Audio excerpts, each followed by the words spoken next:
को समझाते हुए बोलती है। बेटा पता नहीं इस जंगल में जालिम चील कैसे पहुंच गया। मुझे तो अब जालिम चील से डर लगने लगा। जालिम चील के डर से कई दिनों से भोजन लाने नहीं जा रही हूँ और जमा किया हुआ भोजन सब समाप्त हो चुका है। अब तो किसी भी हाल में मुझे भोजन लाने जाना ही होगा। ऐसा करना बेटा, जब मैं भोजन लाने जाऊँ तो आप इसी पत्ते में छुपा रहना। ठीक है मम्मा, मैं ऐसा ही करूँगा, नहीं तो वो जालिम चील मुझे खा लेंगे, है ना मम्मा। ऐसे ही सभी पक्षियां अपने अपने बच्चों को छुपा देती है और उसी जंगल में दुष्ट कौवा गोरी और उसके बेटे जग्गू रहा करते थे। कालू, कुछ दुष्ट बुद्धि का प्रयोग करो। कई दिनों से हम भूखे हैं और बाहर निकले तो जालिम चील हमें खा जाएंगे। आ गया आ गया गोरी, मेरे दिमाग में दुष्ट विचार आ गया। कई दिनों से जालिम चील भूखे होंगे क्योंकि सभी पक्षी अपने बच्चे को छुपा के रखा है। कालू, कहना क्या चाहते हो? साफ साफ क्यों नहीं बोलते? मुझे कुछ समझ नहीं आई। मुझे तो पता है गोरी, सभी पक्षियों के बच्चे कहाँ कहाँ छुपे हैं। सभी चिड़िया के बच्चे को एक एक करके चील के पास ले जाऊंगा। ऐसा करने पर वो जालिम चील मुझे छोड़ देंगे। ऐसा बोलकर दुष्ट कौवा घर से बाहर निकल जाते हैं और कबूतर के बच्चे को पकड़कर जालिम चील के पास पहुंच जाते हैं। अरे वाह, दोनों शिकार और एक साथ, वो भी मेरे पास पहुंच गए। वाह, आज तो इन दोनों को तल कर खाने में बहुत मजा आएगा और मैं तो बहुत दिनों से भूखा भी हूँ। नहीं चील भाई, मुझे पता है आप बहुत दिनों से भूखे हो, इसलिए मैं आपके पास इस बच्चे को लेकर आया हूँ और जंगल के सभी पक्षी के बच्चे को एक एक करके आपके पास लेकर आऊंगा। इसके बदले आप मुझे और मेरे बच्चे को छोड़ दें। ठीक है, पर प्रत्येक दिन एक एक बच्चे को लाना होगा। ऐसा बोलकर चील कबूतर के बच्चे को मार देते हैं और उसे तेल में तलने लगते हैं। तले हुए कबूतर के बच्चे को देखकर कौवे के मुंह में पानी आ जाता है। भाई चील, थोड़ा मुझे भी देना, ऐसा लगता है कि खाने में बहुत स्वादिष्ट लगेगा। ठीक है कौवे, मैं तुम्हें एक लेग पीस खाने को दूंगा।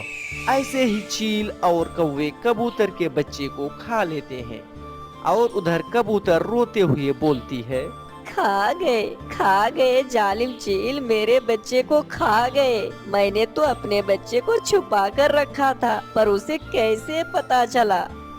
फिर दूसरे दिन टूनी अपने बच्चे से बोलती है, गुड़िया, ओ गुड़िया मेरी बेटी, मैं भोजन लाने जा रही हूँ, तुम छुपे रहना। मेरे बारे में जालिम चील को नहीं पता है कि हम इसे पेड़ के खोखले में रहते हैं।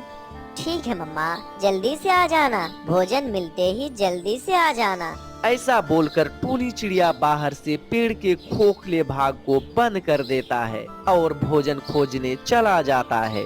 ऐसा करते हुए दुष्ट कौवा झाड़ी में छुपे ये देख रहा था। तभी कौवा पेड़ के पास पहुंच जाता है और पेड़ के ऊपरी सतह को हटा देता है और गुड़िया को पकड़कर जालिम चील के पास पहुंच जाता है।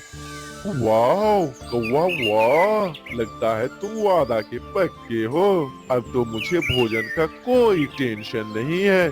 फिर चिड़िया के बच्चे को तलकर वे दोनों खा लेते हैं और उधर सभी पक्षी एक जगह जमा होकर बोलते हैं, खा गए मेरे बच्चे को खा गए। इसके बारे में तो जालिम चील को नहीं पता था। जंगल में कोई ऐसा जासूस पक्षी होगा जो मेरे बच्चे को पकड़कर जालिम चील को दे रहे हैं। ऐसा करते हैं चिड़िया, जब हम भोजन लाने जाएंगे तो निगरानी में किसी एक चिड़िया को रहना होगा ताकि हमें पता चले कि कौन जासूसी कर रहा है। हाँ तोती, ऐसा ही करना होगा। बुलबुल बहन, आज आप निगरानी में रहें, हम सब भोजन लाने जा रहे हैं। ऐसा बोलकर सभी पक्षी भोजन लाने चली जाती है और बच्चे की निगरानी के लिए बुलबुल रह जाती है। जब कुछ देर में दुष्ट कौवा आता है तो देखता है कि बुलबुल बच्चे की निगरानी कर रही है। ऐसा देखकर दुष्ट कौवा चील के पास चला जाता है। चील भाई, सभी पक्षी चालाक हो गए हैं। बुलबुल को निगरानी में रखकर सभी पक्षी भोजन लाने गए हैं। ऐसा सुनते ही चील कौवे पर हमला कर देता है। चील भाई, मैं तो आपका दोस्त हूँ, छोड़ दो, मुझे छोड़ दो। कौवे, सभी पक्षी चालाक हो गए हैं। तुम तो अब किसी के बच्चे को नहीं ला पाओगे, तो तुम्हें छोड़कर मेरा क्या फायदा होगा।